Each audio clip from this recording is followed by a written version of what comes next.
আসসালামু আলাইকুম প্রিয় শিক্ষার্থী ভাই বোনেরা, আশা করি সবাই ভালো আছেন। ভালো আছেন আলহামদুলিল্লাহ।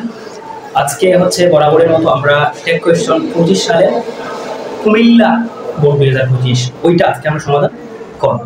ঠিক আছে, ইতিমধ্যে আমি 2025 সালের সবগুলো বোর্ড দিয়েছি আমার ফেসবুক হচ্ছে এবং ইউটিউবে আপনারা ঢুকলে দেখতে পারবেন দিয়েছি। আজকে হচ্ছে আমরা আলোচনা করবো হচ্ছে কুমিল্লা বোর্ড 2025। তো চলো আমরা দেখে নিই আজকে ক্লাসে কি আছে।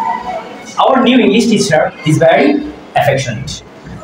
প্রিয় ভাইরা দেখো এখানে কিন্তু ইজ আছে, ওকে, এবং সেন্টেন্সটা আমরা দেখতে পাচ্ছি যে সেন্টেন্সটা হচ্ছে কি অ্যাফার্মেটিভ। তো এজন্য আমরা হচ্ছে কি এখানে কি দেব ইজ, আর উইকেটে নট যেহেতু আছে নেগেটিভ করতে হবে, এজন্য ইজ। আর সাবজেক্ট হচ্ছে আমার ইংলিশ টিচার দেওয়ার কারণে হচ্ছে কি হি দিতে পারি আমরা, ইজন্ট হি। ওকে, 2 নম্বর থেকে আমাদের কি বলছে, she has joined recently. So she has joined recently, ওইখানে আমরা দেখতে পাচ্ছি হচ্ছে একটা অক্সিলিয়ারি ভার্ব আছে আমাদের। ওকে, এন্ড হচ্ছে দেখো সেন্টেন্সটা কিন্তু হচ্ছে অ্যাফার্মেটিভ সেন্টেন্স। তো ওইটাকে আমাদেরকে কি করতে হবে, নেগেটিভ করতে হবে। যদি আমরা নেগেটিভ করি তাহলে হচ্ছে কি হ্যাজ কে নেগেটিভ করতে হবে হ্যাজন্ট, আর সাবজেক্টটা অলরেডি আমরা দেখতে পাচ্ছি সে এখানে আছে হ্যাজন্ট শি। ঠিক আছে, সি নাম্বার দেখো বন্ধুরা কি বলছে, she never calls her students. So এখন দেখো এখানে আমরা প্রথমে দেখতে পাচ্ছি নেভারটা হচ্ছে নেগেটিভ শব্দ। এখানে দেখো স্কলস যদি আমরা হচ্ছে ভার্ব ধরি, এটাকে দেখো এটাকে কিন্তু এটা কি আছে এস আছে। ঠিক আছে, she হচ্ছে সাবজেক্ট, তার পারসন তো সি সাবজেক্ট হচ্ছে কি তার পারসন সিঙ্গুলার নাম্বার, তার পারসন হচ্ছে সিঙ্গুলার নাম্বার। এজন্য আমরা ডাজ বসবো। আমরা জানি হচ্ছে যদি ভার্বের সাথে এস বাইস থাকে, সাবজেক্ট যদি তার পারসন সিঙ্গুলার নাম্বার থাকে তাহলে হচ্ছে আমরা ডাজ বসাই। তো এখন এখানে নট বসবে না যেহেতু ব্যাপার আছে, তো ডাজ দিব আমরা হচ্ছে ডাজ, আর হচ্ছে সাবজেক্ট এখানে শি আছে ডাজ শি। ওকে, তো 4 নম্বর থেকে আমাদের কি বলছে, each of her students love her.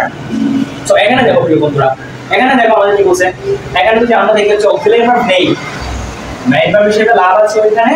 তো যদি আমরা ওইটাকে যদি প্রেজেন্ট টেন্সে আছে, কোন টেন্সে আছে প্রেজেন্ট টেন্সে আছে, এইজন্য হচ্ছে আমরা এটাকে কি করতে পারি, সেন্টেন্সটা কিন্তু আবার হচ্ছে অ্যাফার্মেটিভ, এজন্য কি বসবে ডোন্ট। ওকে, নেগেটিভ পড়াশোনা হচ্ছে ডোন্ট বসবে, আর সাবজেক্ট হচ্ছে কি বসবে দে বসবে। ঠিক আছে, ডোন্ট দে। ওকে, যেহেতু এটা পুরো নাম্বার আছে each of her students, এজন্য হচ্ছে দে বসবে। And in our last এটা হচ্ছে none of our students dislikes her. তো দেখো বন্ধুরা এখানে কিন্তু আমরা যদি দেখি যে none of our students dislikes her, তো ওইটাতে দেখো আমরা হচ্ছে এখানে কোনো অক্সিলিয়ারি আমরা দেখতে পাচ্ছি না। মেইন দেখো এখানে কিন্তু নামটা হচ্ছে নেগেটিভ। ঠিক আছে, আর হচ্ছে মেইন ভার্ব এখানে আছে কি ডিসলাইকস আছে। ঠিক আছে, আচ্ছা আচ্ছা আমাদের দেখো মেইন ভার্ব ডিসলাইক পেয়েছে, কিন্তু সাবজেক্ট কি দিতে হবে, যেহেতু না আছে তাহলে সাবজেক্ট আমাদের কি দিতে হবে দে দিতে হবে। এজন্য আমরা হচ্ছে ওইটাকে ডাজ না বসিয়ে আমরা কি দিতে হবে সাবজেক্টের কারণে ওইটাকে কি করতে হচ্ছে ডু দিতে হচ্ছে। এজন্য আমরা কি দিব ডু, আর সাবজেক্ট নামটা হচ্ছে কি দে, ডু দে। আর ডোন্ট হচ্ছে না, এটা নেগেটিভটা হচ্ছে কি নেগেটিভ, এজন্য এটা আনসারটা হচ্ছে কি ডু দে। তো